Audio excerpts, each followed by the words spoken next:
Pour ne rien manquer, abonnez-vous maintenant. Face à face du jeudi 30 mars avec Jean-Pierre Gorge, maire de Chartres. Bonjour Jean-Pierre Gorge. Bonjour. Alors Jean-Pierre Gorge, heureux de vous recevoir.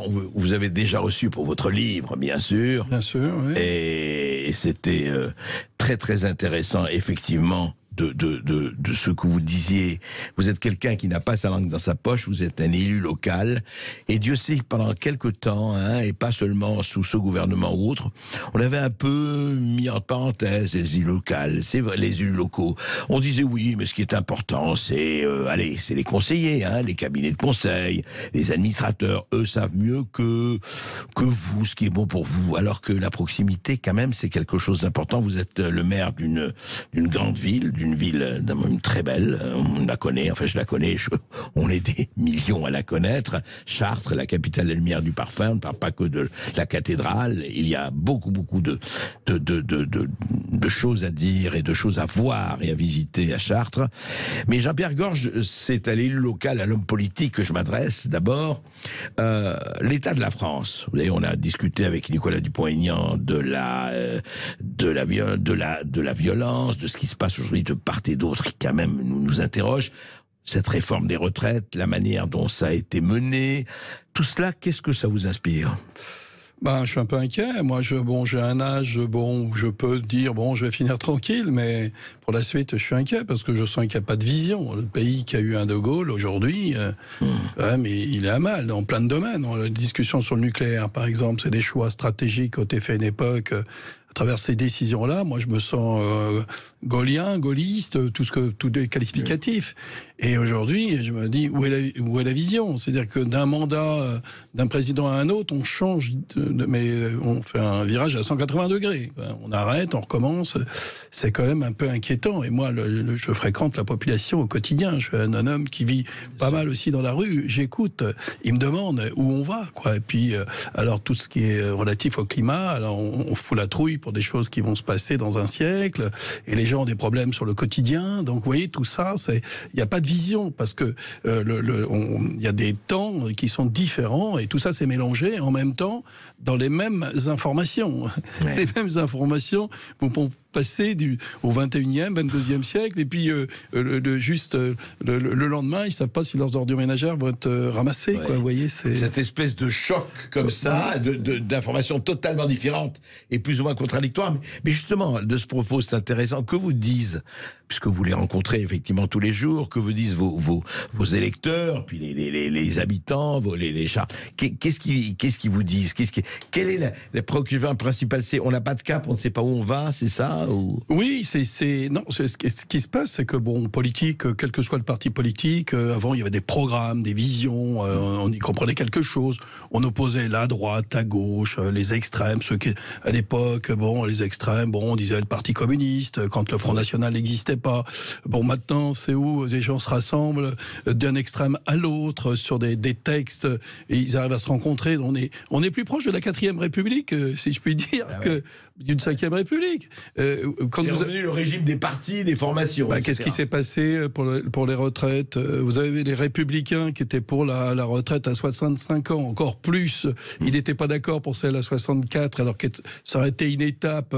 C'est pas ma vision que j'ai sur les retraites, mais à un moment donné, oui, on est d'accord, mais on négocie, et puis à la fin, ça se coupe en deux, et à la fin, il n'y a pas de majorité. En fait, il y a une erreur un peu de croire que le gouvernement, le président de la République, parce que le gouvernement fait un certain nombre de choses bien, a cru qu'il arriverait à passer cette réforme sans majorité. Elle est très difficile. Vous voyez, sur le nucléaire, en même temps, pratiquement, il arrive à faire passer quelque chose de très important, et je suis favorable à tout ça, avec une très large majorité. Mais les retraites, quand vous dites à la France, vous allez passer de 62 à 64, et que vous n'avez pas la majorité, ça ne peut pas marcher. C'est simple. Vous pouvez faire toutes les arrangements complètement comme ça, et ça ne marche pas. Et même ces républicains qui sont déjà réduits à peau de chagrin, ils se coupent en deux, ils vont se recouper en deux. S'il y a une élection, ça disparaît. Pour un moment, on pourrait être tous d'accord pour faire passer ça. Donc ça aboutit sur un 49-3, et la population, elle n'accepte pas, quoi. Voilà. C'est un peu normal. Enfin, on comprend pas. D'ailleurs, effectivement, qu'on arrive au 49-3, qu'il y ait des discussions, et on dit ça a été bien, c'est légal, c'est constitutionnel. Mais est-ce que tout ça ne provient pas, en fait, justement, vous parlez d'une absence de cap, mais est-ce qu'il n'y a pas quand même, à votre avis, et ce n'est pas être complotiste, je ne crois pas que dire ça, est-ce qu'il n'y a pas quand même une volonté, je ne sais pas, de division, de créer le chaos? Parce qu'on a l'impression, regardez, on parlait des violences, évidemment qu'il faut désamorcer les casseurs, les sanctionner, etc. Et en même temps, on a l'impression qu'on laisse faire certains éléments qu'on connaît, qu'on pourrait arrêter, et en même temps, il y a une espèce de durcissement, d'une certaine répression auprès de Français qui ne sont ni casseurs, ni ultra-gauche, ni extrême droite, etc., qui ont envie de manifester parce qu'ils ne sont pas contents. Ouais, moi je suis pas complotiste, mais c'est vrai que quand on pousse quelques personnes au désordre, à faire le désordre, et ben ça permet de durer un peu plus, vous voyez. Donc ça peut être un calcul politique. Il est quand même plus facile de vivre dans la paix, d'avoir des majorités un peu plus larges. Moi j'ai été 15 ans parlementaire, hein. J'ai vécu la période qui a été difficile. En fait, c'était Hollande quand il avait des frondeurs. J'ai vu ce que ça peut amener comme comportement, parce qu'en fait, dans ces situations, c'est les minorités qui tirent leur épingle du jeu, parce que ils peuvent être au milieu d'un chantage, et ça... Ils arbitrent quoi? Bien sûr, bien sûr. Donc, et c'est là où c'est un peu dangereux. Et alors, donc, avec de l'agitation un peu partout, ça peut en plus les aider à faire valoir leur position. Donc, moi, je pense que ce bloc droite-gauche qui pouvait être critiqué, qui a explosé avec l'élection d'Emmanuel Macron en 2017, en fait, il maintenait une certaine stabilité. Oui, il y avait un équilibre. Bien sûr. Et je voyais, moi, je me rappelle, j'étais à la commission des finances, on travaillait avec les communistes. Les communistes, ils ont une grande proximité aussi avec la droite sur les investissements au niveau du pays. Il n'y a plus d'investissement, mais à chaque fois qu'il y avait des questions sur l'investissement, ils étaient là, ils étaient d'accord. Oui. Mais là, on sent que ils se regardent en chien de faïence et ils s'opposent.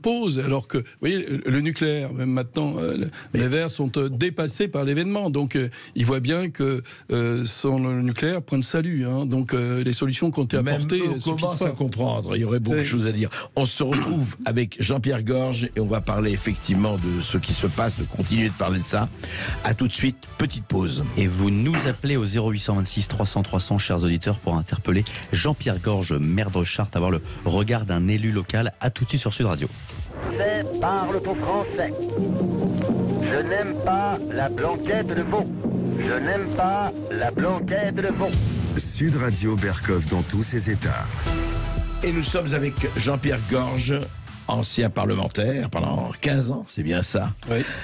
Et actuellement maire de Chartres et président de l'agglomération. Et justement, parlons un peu des problèmes concrets. Vous présidez à la distribution, enfin vous vous occupez d'électricité, du gaz, des transports, en tant que des cantines scolaires, etc., etc.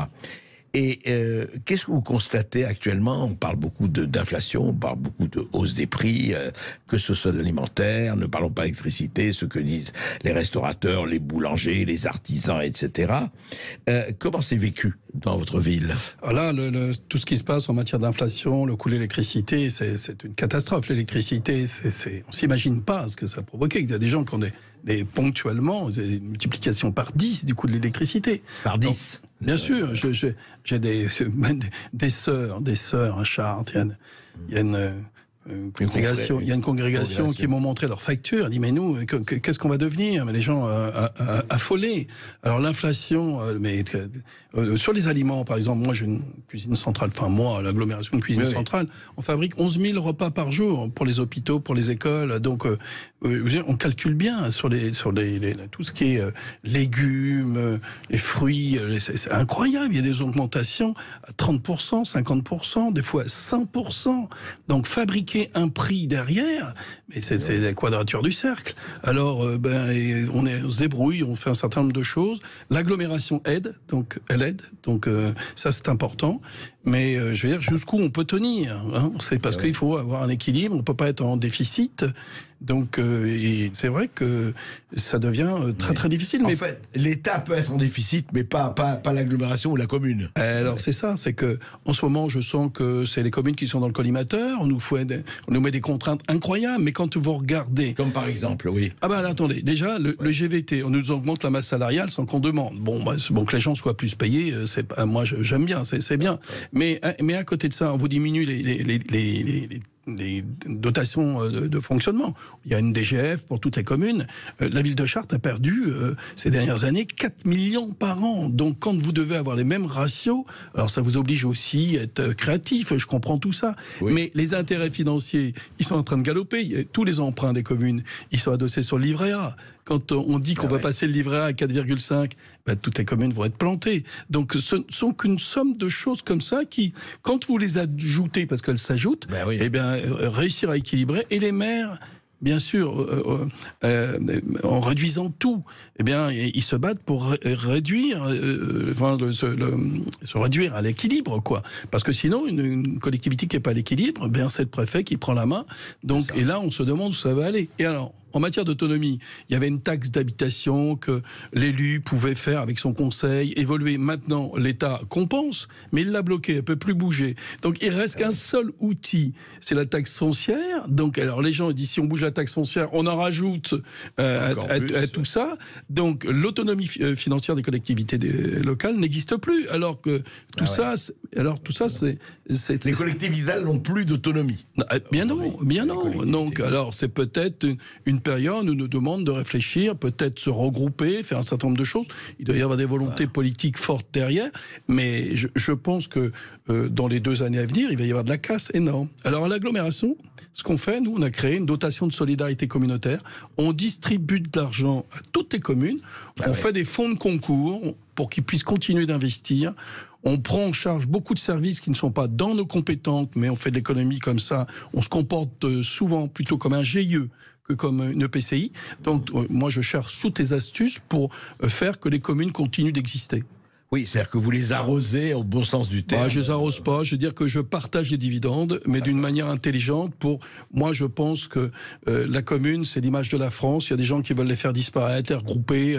Ils voudraient, au niveau du territoire, un modèle comme les superbes urbanisations. Et moi, je suis pas dans ce modèle-là. Alors justement, parlons de ça. Et vous qui avez été, qu'est-ce que vous pensez de la disparition du cumul des mandats? Un député, maire. Alors ça, personnellement, moi, j'étais favorable. Pas parce que j'étais député-maire, mais c'est une explication aussi du désordre. Regardez le comportement de quelques-uns. D'abord, on arrive à l'Assemblée, on est habillé n'importe comment, on peut gueuler quand on veut. C'est-à-dire que c'est un foutoir terrible. Imaginez un maire qui, quand il est dans sa ville, là, est très respectueux avec les gens, bonjour madame, bonjour monsieur, et puis à l'Assemblée, là, carnaval. C'est-à-dire que ça dure pas longtemps. C'est-à-dire qu'il peut plus revenir dans son village. Rien que ça, ça tient quand même les élus. Responsabilité. Je m'en fous. J'en ai rien. Je serai pas réélu, je m'en moque, je reviens dans ma ville, je dire à personne, je parler à personne. Quand vous êtes maire et député, c'est pas du tout la même fonction, ça n'a rien à voir. Mais au-delà de ça, est-ce qu'il n'y a pas eu plus grave, c'est que quand même un député-maire, le maire connaît le terrain. Alors, bien sûr, c'est le deuxième point. Là, ça, c'est le premier. D'abord, c'est la forme. Alors sur le fond, un maire, comme moi et plein d'autres, plein de copains qui étaient députés maires, mais on connaît le fonctionnement du pays, du territoire, on connaît tout. Alors que là, il y a des gens qui tombent du ciel. Vous savez que dans certains partis, je ne vais pas nommer, les gens ont été sélectionnés sur Internet. C'est-à-dire que, ça se passe pas chez Hanouna, quoi. On pourrait faire ça, la sélection. Donc, alors que quand vous êtes élu, que vous êtes local, vous vous présentez, que vous êtes élu, Attendez, c'est une double confirmation. Et les gens, ils vous envoient à l'Assemblée nationale. Moi, personne m'a reproché d'être en cumul de mandat. D'ailleurs, les gens se demandaient comment j'arrivais à faire ville, agglo et l'Assemblée nationale. Mais j'étais plus présent dans les commissions que ce que je vois aujourd'hui. Oui. Donc, c'est possible. Et puis, vis-à-vis des partis, le problème, c'est que quand vous supprimez ce cumul, eh bien, c'est les partis qui choisissent. Et puis, c'est les arrangements entre partis. C'est pour ça que je vous disais, on est plus proche de la 4e. Moi, par exemple, il y a des choses, je n'ai pas voté. Par exemple, je vous donne une loi. Ouais. J'étais chez pas les Républicains, c'était l'UMP. Bon, ils mettent la TVA sur la restauration à 5,5. Je lui dis non, c'est une connerie. C'est une connerie. Laissez ça à 20. Un pays qui a 60, je sais pas combien, 70 millions, 90 millions maintenant de touristes en France, quand ils viennent, ils s'en foutent de la TVA. Et donc, il payera. Vous touchez à un endroit, vous donnez une facilité. Parce que vous êtes maire et vous savez comment ça se passe. Mais bien sûr. Mais bien sûr. Et donc, il y a plein de choses on peut s'opposer au parti. Moi, quand je n'étais pas, vous voyez, les frappes en Irak, devant tout le monde a voté. Moi, je suis le seul à avoir voté contre. Je pense que c'était une connerie. Bon, et aujourd'hui, tout le monde, bah oui, peut-être, voilà. Donc, il faut avoir une liberté de penser quand on est dans un parti. C'est ce qui se passe chez les Républicains. Vous voulez dire qu'aujourd'hui, comme ils sont nommés par le parti, par les directions du parti, qu'ils n'ont pas un pouvoir à côté, donc ils sont entièrement dépendants des instructions qu'on leur donne. Eh bien, bien sûr. Voilà. Donc, c'est le clivage chez les Républicains, regardez. Oui, voilà, un exemple. Donc, moi, je pense qu'il faut rapidement revenir à cette possibilité-là, parce qu'on est assez certain que celui qui va représenter les Français, il a déjà passé un examen avant, vous voyez ? C'est ça. Il a déjà été élu par une partie de la population, ce qui n'est pas négligeable. Et puis s'il fait des bêtises, on le vire. Voilà. C'est ça. C'est très très intéressant de voir à quel point... Vous savez, on parle de liberté. Qu'est-ce que ça veut dire la liberté sans responsabilité? Qu'est-ce que ça veut dire les droits sans les devoirs? Eh bien, exactement. Voilà, le type qui est à l'Assemblée nationale, aujourd'hui, il se donne des droits, mais les devoirs, derrière, demain, il y a une dissolution. Vous savez, s'il y a une dissolution demain, c'est plus les mêmes. Donc pas de stabilité, quoi. Vous voyez, donc... c'est ça. Oui, et puis pas d'accroche, pas de racine quelque part, pas d'accroche quelque part. On va continuer à en parler avec Jean-Pierre Gorge, maire de Chartres, et on va continuer à égrener le tableau, la feuille de température de notre cher et du pays. Et vous avez la parole pour intervenir dans notre émission au 0826 300 300. On attend vos appels. À tout de suite sur Sud Radio. Les carottes sont cuites. Les carottes sont cuites. Sud Radio Berkov dans tous ses états. Jean-Pierre Gorge, maire de Chartres. Alors cette réforme des retraites qui a pris, c'était déjà dans le programme du premier quinquennat d'Emmanuel Macron, et on a discuté comme des fous sur 62 à 64 ans. Et ça provoque encore aujourd'hui les résultats que l'on sait dans la rue et partout. Est-ce que l'âge, c'est vraiment le problème ? Ben non, c'est là l'erreur, c'est que la société a évolué.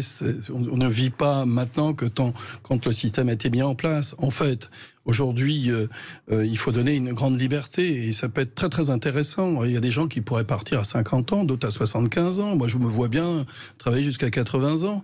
Donc, on donnerait une fourchette entre 50 et 75 et ensuite, tout se calcule en fonction d'une décote liée. Si on part plus tôt, il y a une forte décote. Et si on part plus tard, il y a un bonus. De toute façon, ce bonus, on ne l'aura pas puisque de toute façon, on mourra après. Et puis ensuite, vous indexez tout ça avec la pénibilité tout le long de la vie. Moi, une infirmière, vous avez des infirmières, moi je connais, je préside un hôpital, c'est un métier très pénible. Une infirmière à 55 ans ou à 50 ans peut dire moi j'arrête, elle a une retraite avec une décote mais qui tient compte de sa pénibilité et elle fait autre chose. Elle peut s'investir dans autre chose. Et puis, je sais pas quoi, moi un professeur de musique, il sait toujours jouer du piano à 70 ans, il continue. Le pire, moi je le vois dans les collectivités, c'est qu'on perd avec l'âge des gens qui ont les connaissances. Chartres, c'est une ville, il y a un patrimoine énorme, il y a des gens à un moment donné, non, moi je pars en retraite. Et c'était la personne qui connaissait. Et comment vous le refaites travailler? C'est stupide de l'erreur, en dehors de fait de faire ça dans un contexte où il n'y a pas de majorité, c'est de ramener ça sur le débat de l'âge. C'est passé. Et je vais vous donner quelque chose de subtil. J'ai eu le cas à Chartres. Pour les gens qui sont issus d'immigration, ils viennent à 20 ans dans le pays, ils travaillent. À 50 ans, en général, ils ont fait des boulots pénibles. À 50 ans, ils veulent retourner au pays. Voilà, parce que ils disent, moi, je suis venu, j'ai fait un peu l'intérimaire pendant un certain temps. Les gens peuvent toucher une retraite, partir au pays, et leur retraite, qui va être avec un pouvoir, il va leur donner un pouvoir d'achat énorme là-bas. Ils accepteraient une décote. J'ai eu le cas à Chartres, une personne qui me disait, il me manque 2 ans pour retourner au pays, et avec 1 000 € au pays, je suis une reine. Et je voudrais que mon mari meure là-bas. Eh bien, il est mort à Chartres parce qu'il n'avait pas ces 2 années. Vous vous rendez compte qu'on soit fixé, qui a fixé ce débat simplement sur 62-64 ? Alors qui, à votre avis, Jean-Pierre Gorge ?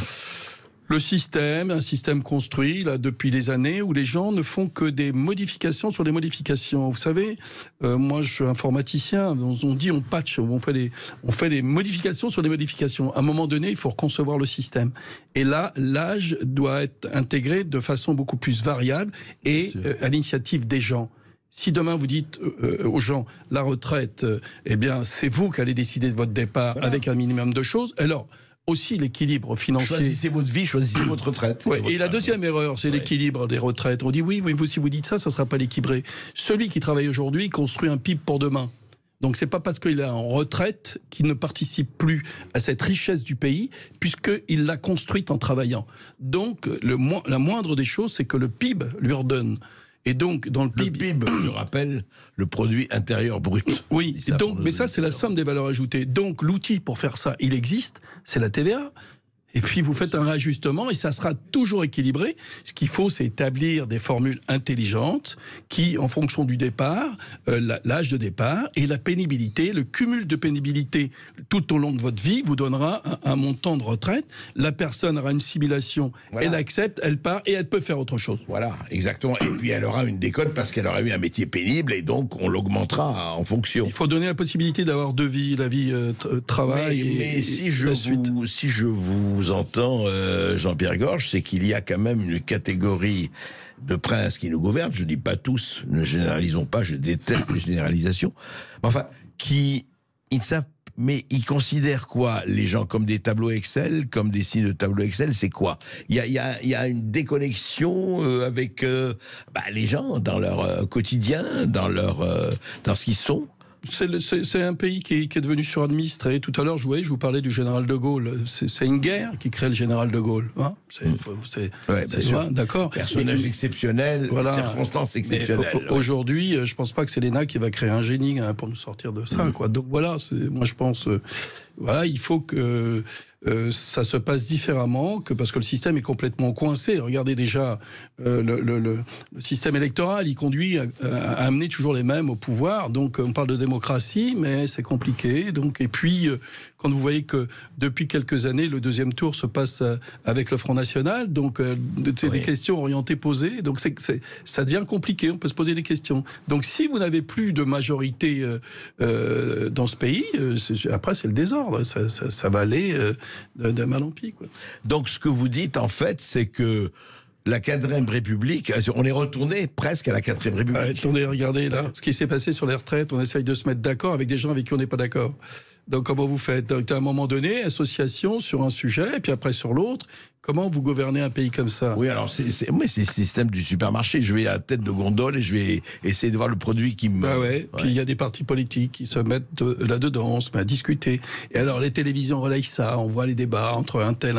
Je veux dire que c'est la foi que je dis, ça peut se faire nier tout ça chez Hanouna, quoi. Voilà, on va faire un gouvernement chez Hanouna, quoi.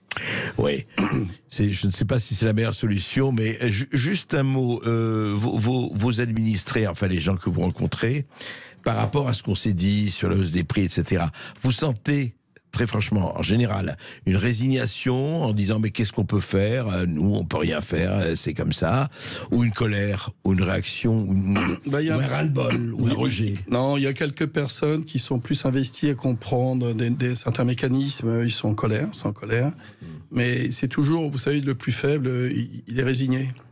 C'est ça qui est terrible, c'est le plus faible qui est résigné. Mais déjà, il ne comprend pas forcément tout ce qui est sur la hausse de l'électricité. Comment peut-il comprendre que de l'électricité qui est fabriquée à 5 centimes le kilowatt, elle se retrouve à des prix multipliés par 10 Comment est-ce possible qu'un pays qui a une autonomie énergétique forte, on explique tout ça, et demain on dit oui, mais ces prix-là, c'est parce que c'est décidé sur les marchés, et puis c'est l'électricité qui vient de l'extérieur. Déjà, ils ont du mal à comprendre comment marche une installation électrique, et vous vous rendez compte dans quoi on les emmène.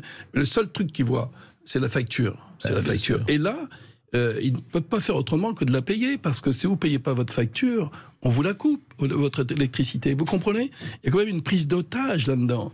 Alors, moi, j'ai dit ça récemment, et là, c'est un élu local qui fait une proposition, et là, ça vaut un programme.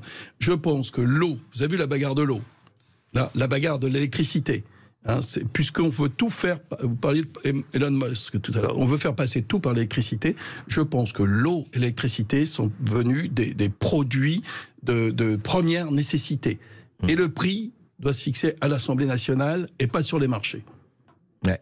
Oui, c'est produit de première nécessité. Donc, c'est à l'Assemblée nationale qu'on fixe les prix, mais pas à la corbeille, comme dirait le général de Gaulle. Comme dirait le général de Gaulle, absolument. Eh bien, écoutez, on va recevoir nos auditeurs, parce qu'il y a beaucoup d'auditeurs qui nous appellent et qui vous pressent, et qui deux questions.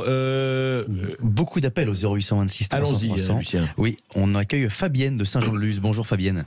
Oui. Bonjour Fabienne. Oui, bonjour Monsieur Bercoff, bonjour Monsieur Gorge. Bonjour. Alors j'ai une question, donc c'est concernant les cuisines centrales, les nouvelles cuisines centrales, hein, voilà, qui existent depuis 2 ans à peu près, hein, qui sont en fonction, voilà. Il me... Enfin bon, Oui. il y a un gros problème, voilà, avec la nourriture des cuisines centrales. Moi, j'ai ma mère qui est en EHPAD de Val-de-l'Eure. Hein. D'ailleurs, elle vous a fait une lettre, mais bon, elle n'a toujours pas reçu de réponse. Il y a vraiment une grosse dégradation vraiment de la qualité de l'alimentation. C'est vraiment catastrophique, hein, je peux vous dire. Alors, c'est sûr que les budgets sont peut-être serrés, mais bon, voilà, là, ça va quand même loin. Hein. Donc, notamment, alors, il y a sûrement des diététiciennes aussi qui interviennent, mais comment dire, la qualité de leur service n'est pas toujours au rendez-vous. Voilà quoi. D'accord. C'est-à-dire que bon, il manque de produits frais, beaucoup de produits frais, de fruits, de légumes. À un moment donné, ils avaient très souvent des fruits au sirop, vous voyez, des compotes. Bon, ma mère a un petit problème de diabète, donc c'était pas très bon, c'était pas adapté. Ça, je pense que ce sont les diététiciens ou les diététiciennes de la cuisine centrale qui gèrent ça. Fabienne, oui, il faudrait peut-être laisser répondre Jean-Pierre. On a compris, vous avez Donc, bien exposé le problème. Est-ce que les choses ont évolué, qu'il y aurait un œil jeté justement sur ces cuisines centrales, de façon à ce que l'alimentation s'améliore, et notamment la viande et le poisson, et les gens de l'EHPAD ont du mal à mâcher l'alimentation, c'est pas adapté. Est-ce qu'il va y avoir un regard là-dessus? D'accord, Fabienne, d'accord. Oui, alors d'abord, la cuisine centrale n'existe pas depuis 2 ans. Quand j'ai été élu, elle existait déjà. On en a construit une nouvelle, plus grande, qui intègre justement aussi les hôpitaux. Et les repas de la résidence Val-de-l'Eure, je connais bien la résidence, puisque ma maman est décédée là. Et en fait, ces repas sont constitués par l'hôpital. La cuisine centrale fabrique, mais sur des recommandations de l'hôpital, parce qu'il y a des diététiciens. De l'hôpital local, enfin. Oui, bien sûr. Local, je suis aussi le président de l'hôpital. Il y a 7 diététiciens à l'hôpital. Donc, c'est une fabrication qui correspond, je dirais, à des réglementations plutôt médicales de santé. Donc, c'est pas la cuisine centrale qui impose les repas à la résidence Val-de-l'Eure. Donc, voilà, précision. Voilà, précision. Apparemment, la diététicienne de ma mère n'intervient plus pratiquement, voilà, et elle a dit que c'était pas décidé. Hein. Alors là, vous savez, ça c'est peut-être votre diététicienne qui vous donne une fausse information. Il y a 6 ou 7 postes de diététiciens à l'hôpital, et c'est eux qui donnent un avis là-dessus. Et voilà. Donc, alors maintenant, je vous ai bien entendu, hein, vous pensez bien que je vais regarder s'il n'y a pas quelques cas particuliers. Mais tous les jours, vous savez, madame, je comprends votre appel, il y a 11 000 repas servis par jour dans les écoles, à l'hôpital. À l'hôpital, les mêmes repas sont servis pour les praticiens hospitaliers, les infirmières, pour tout le monde. Donc, moi, il peut y avoir quelques remarques à quelques endroits, mais je vous garantis que c'est 11 000 par jour. J'ai pas 11 000 personnes par jour qui me font des remarques. Lucien, On va... oui, justement de cuisine. Fabienne, écoutez, excusez-moi, je ne peux pas passer l'émission. On a plusieurs auditeurs. Vous avez pu parler, c'est très bien. Il y a d'autres personnes qui ont aussi des questions à poser. Merci beaucoup Fabienne. Restez bien avec nous, on continue de vous recevoir au 0826 300 300. On ira dans le Lot-et-Garonne pour recevoir Stéphane. À tout de suite sur Sud Radio. Les Français parlent au français. Je n'aime pas la blanquette de veau. Je n'aime pas la blanquette de veau. Sud Radio Berkov dans tous ses états. Vous êtes bien dans le face-à-face d'André Berkoff avec Jean-Pierre Gorge, maire de Chartres. Et vous avez la parole au 0826 300 300. On accueille Stéphane du Lot-et-Garonne. Bonjour Stéphane. Bonjour Stéphane. Bonjour André, bonjour à votre invité Monsieur Gorge et aux auditeurs. Monsieur Gorge, ma question c'était, vous avez parlé un peu plus tôt dans l'émission du cumul des mandats. Personnellement, je juge que le cumul des mandats maire et député n'est pas complètement idiot, en particulier pour les grandes villes, parce que ça permet éventuellement d'avoir une espèce de contrepartie avec les présidents de départements. Contrepartie ou contre-pouvoir? Enfin, oui, contrepartie, en tout cas d'avoir du législatif au travers du député-maire, dans le cadre de sa députation, face à de l'exécutif départemental. Et donc, je viens à ma question. Comment réduire le millefeuille, commune, intercommunalité, métropole, département, région? J'aimerais avoir votre sentiment, votre opinion là-dessus. Bonne question Stéphane, c'est vrai qu'il y a quand même un sacré millefeuille quand même. Oui. Bon, écoutez, le problème, c'est qu'à chaque fois qu'on a rajouté des choses, on n'en a pas enlevé d'autres. Alors aujourd'hui, il y a un couple qui fonctionne très très bien, c'est les villes, les communes, avec l'intercommunalité. Vous voyez, moi, dans Chartres, j'ai une ville de 42 000 habitants, il y a une zone urbaine de 90 000, et puis autour des villages, qui fait qu'on est à peu près 140 000 habitants. C'est très organisé, ça marche très bien. On représente un tiers de la population du département, et en capacité économique, on est à peu près 70% de ce qui se passe dans le département. Donc ça marche très bien. Alors ensuite, vous avez la difficulté, c'est entre le département et la région. Autant le département, c'est un espace qui est bien pour installer des services déconcentrés de l'État, tout ce qui est sécurité, le secours, la santé, ces choses-là. L'école non, même pas, parce que les écoles, tout ce qui est jusqu'au primaire, la ville le gère. Bon, le département a en charge la construction des collèges, la construction, mais une agglomération, on peut le faire, on sait le faire. Et les routes, le département a les collèges, les routes et le social, le guichet social. Mais une agglomération de la taille de Chartres, par exemple, elle peut tout gérer. Donc le département, pour moi, c'est plutôt un espace pour les compétences de l'État déconcentrées. Et ça, c'est plutôt après le préfet, et puis avec une organisation sur les territoires locaux. Et puis la région, là, c'est vraiment une dimension intéressante pour quadriller le territoire. Le problème, c'est que quand il y a des réformes sur les régions, ils ont fait des régions trop grandes. Trop grande. C'était 20, maintenant c'est 13. Alors, l'idée de départ, c'était de faire des régions assez... il ne fallait pas modifier beaucoup ce qu'il y avait, et la région aurait pu absorber des compétences du département, et on aurait pu installer le couple région-intercommunalité. Bon, et le problème, c'est qu'on fait les choses à moitié. Et quand on change de majorité un peu trop souvent, eh bien, ce qui a été fait avant, eh bien, ça reste en partie. On n'engage pas autre chose. Alors, le président de la République en a reparlé. Alors, Nicolas Sarkozy, d'ailleurs, à l'époque, il avait prévu de créer le conseiller territorial. C'est-à-dire que la circonscription d'élection, ça aurait été le département, et tout ça, ça sera retrouvé dans une région. Et là, on avait un cumul conseiller régional, conseiller départemental. Et ça, c'était cohérent. Donc ça n'a pas été fait. Vous voyez, ces alternances... Et puis ces grosses régions quand même... C'est trop grand, oui. C'est trop grand. Quand vous allez de Clermont-Ferrand jusqu'au fin fond des Alpes, c'est des régions un peu trop grandes. La région centre est restée une région intéressante, que je trouve qu'elle est bien gérée.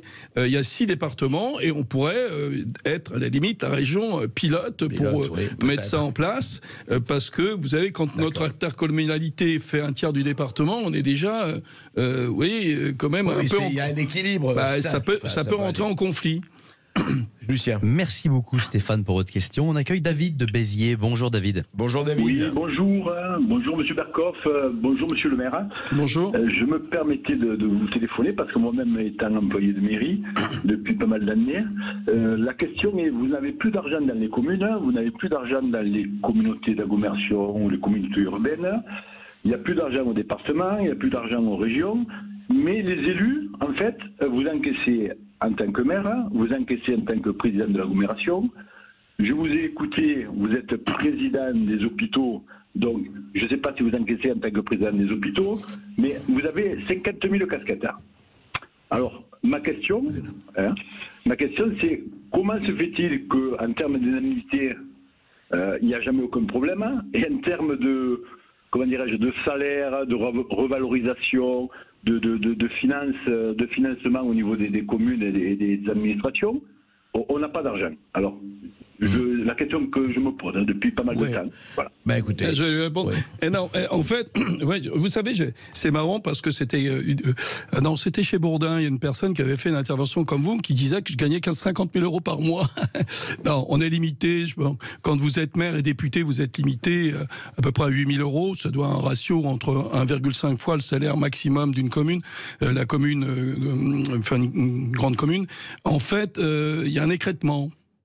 Moi, j'ai une indemnité de maire et une indemnité de président d'agglo, c'est tout. Et d'ailleurs, quand j'étais parlementaire, j'avais une indemnité de député, puis celle de l'agglo, mais pas d'indemnité à la ville. Vous êtes limité, c'est environ 8 000 euros. Donc, je suis président des hôpitaux depuis 22 ans, j'ai jamais touché un centime. Je suis président des CCAS, je suis président d'une multitude de petites structures qui sont liées à la fonction de maire. Je ne touche pas un centime. Par contre, monsieur, moi, je suis actif de 8h du matin à minuit le soir. Et voilà. Et quand j'étais dans la société civile, je gagnais bien plus qu'en étant maire, même maire député. Donc voilà, après c'est une vocation, vous voyez, mais ne croyez pas qu'il y a un lien entre les indemnités des élus. D'ailleurs, dans les petites communes, je trouve que c'est inadmissible l'indemnité qu'on donne aux élus. Ça serait combien dans les petites communes? Mais vous avez des communes, le maire 300 euros, 400 euros, 500 euros. Et le conseil municipal, il n'est pas payé, c'est lui qui assume la proximité. Ouais, mais il y a quelques adjoints, mais c'est un dévouement. Donc prendre la politique par ce sujet-là, c'est quand même assez inadmissible, quoi. Et à côté de ça, vous savez, le budget de la ville de Chartres, plus son agglomération, en fonctionnement et en investissement, c'est 500 millions d'euros par an. Vous voyez, la ville et l'agglo, c'est 2200 personnes. C'est une très grande entreprise. Moi, si j'étais dans le privé à diriger une entreprise de 2200 personnes, ça ne serait pas du tout les mêmes indemnités. Voilà. Et ce ne sont pas des salaires, ce sont des indemnités. Voilà, petite réponse. Je vous ai bien entendu, mais bon, il me semble qu'autour de moi, beaucoup de petites communes, bon, il y en a à 300 euros, bien sûr, mais il y a quelques maires autour de nous qui encaissent des indemnités de 3-4 000 euros pour quelques heures par semaine. Il ne doit pas y en avoir beaucoup monsieur, parce que même la ville de Chartres, si elle n'était pas classée ville touristique, ville préfecture, tout un tas de critères, on ne peut pas monter jusqu'à 4 000 comme ça. Une ville comme Chartres qui est assez importante, et des villes comme ça, il n'y en a pas un grand nombre en France. Non, je vous garantis, des maires qui gagnent 3 ou 4 000 euros, il y en a très peu dans les petites communes. Et je veux dire, il y a encore quelque chose de grave. J'avais proposé un texte de loi pour que la commune ne soit pas obligée de voter les indemnités des élus parce qu'ils ont honte de temps en temps de prendre une indemnité. Bon, ça avait été refusé, mais j'aurais souhaité que dès le départ, de base, un maire, il est élu, il n'a même pas à discuter, il touche son indemnité. Là, il doit passer par un vote. Et de temps de qui? Du conseil. Du conseil. Et il y a eu des problèmes. Moi, j'en ai vu dans quelques communes. Quand le maire est quelqu'un qui n'a pas besoin de cet argent-là, les 400-500 euros pour vivre, eh bien, il prend pas d'indemnité. Et le suivant, quand il arrive, il n'ose pas demander d'indemnité. Donc, la loi devrait faire que ça soit un versement obligatoire plutôt que de faire des votes par les élus. Vous savez, monsieur le maire, qu'il y a un barème. Il y a un barème pour les maires qui est consultable. Je le connais par cœur, monsieur. Hein. Vous le connaissez très bien. Donc vous savez très bien qu'il y a un minimum et un maximum. Et dès qu'on dépasse d'un ou de 2 habitants, on peut prendre le maximum. Peut-être vous ne le faites pas, mais autour de nous, il y a beaucoup de monde qui en abuse. Oui. Voilà, moi, je suis pas dans ces tranches-là, mais ça m'étonnerait qu'un maire, vous savez, moi, je suis respectueux de tous ceux qui se dévouent pour ce pays qui aujourd'hui a des difficultés. Vous savez, j'ai été auditionné là-dessus. Quand il y a eu les gilets jaunes, c'était les maires qui étaient là avec dans leur ville à essayer de contenir pour pas qu'il y ait trop de désordre. Le Covid, qui s'est occupé du Covid? C'est les maires qui ont installé des centres de vaccination. Donc, à un moment donné, si vous pensez qu'il y a des maires qui rajoutent 4 ou 5 habitants, vous avez peut-être, c'est comme la dame pour les repas tout à l'heure, vous connaissez peut-être un ou deux maires qui ont rajouté, fait venir leurs cousins ou leurs voisins pour grossir la population et toucher une indemnité. S'il y en a quelques-uns comme ça, il y a 36 000 communes. Enfin, faut pas raisonner comme ça sur quelques exceptions que vous avez peut-être vécues. On n'a pas le temps, malheureusement, de prendre Philippe, je crois. Nous sommes à 55. On s'excuse auprès de Philippe. Oui, parce que... N'hésitez pas à nous rappeler au 0826 mais rappelez Philippe, là, malheureusement, nous sommes... Je voudrais poser une dernière question à Jean-Pierre Gorge. Je crois qu'on a bien vu ce que c'est, effectivement, que de parler... Je dirais avec les maires qui ont effectivement les mains dans le cambouis, et ça ne veut pas dire qu'ils sont plus héroïques que d'autres, ça veut dire qu'ils sont là, dans le quotidien, dans la pratique. Au fond, est-ce qu'on ne devrait pas, je crois, exiger d'un élu, qu'il soit député ou autre, d'avoir fait une partie, vraiment, parce qu'on dit qu'il y a la préfectorale pour les énarques, etc., mais d'être effectivement, de faire, je dirais presque des stages de proximité, des stages en tout cas, d'être dans un conseil municipal et de travailler. Vraiment. Bien sûr. Bon, on le disait tout à l'heure, peut-être. Moi, en général, le Sénat, c'est même plus ça. Le Sénat, c'est intéressant, le Sénat, parce qu'il y avait ce côté sage. Pourquoi on disait que c'était des sages? Parce que, en général, c'est des élus locaux qui se présentent. Mais vous pouvez être élu sénateur sans être élu local. Absolument. Maintenant, le maire qui n'a même plus le droit d'être au Sénat. C'est-à-dire qu'il cumule aussi. Ah oui, ni Assemblée nationale, ni Sénat. Et en général, ce sont des élus locaux. Donc, mais à l'Assemblée nationale, moi, comme au Sénat, je pense qu'il devrait être normal d'avoir été ou être élu local pour pouvoir prétendre à l'échelon qui n'est pas supérieur, puisque c'est autre chose. C'est législatif. Mais il faut savoir de quoi on parle quand on va à l'Assemblée nationale. Eh bien, écoutez, on va faire un appel pour que les élus locaux, au Parlement comme au Sénat, ce soient des gens qui ont été ou qui sont élus locaux. C'est un vrai combat. Merci beaucoup, chers auditeurs, d'être toujours aussi nombreux à nous appeler. Et merci à Jean-Pierre Gorge, le maire de Chartres. Tout de suite, l'émission de Brigitte Lay. À tout de suite sur Sud Radio.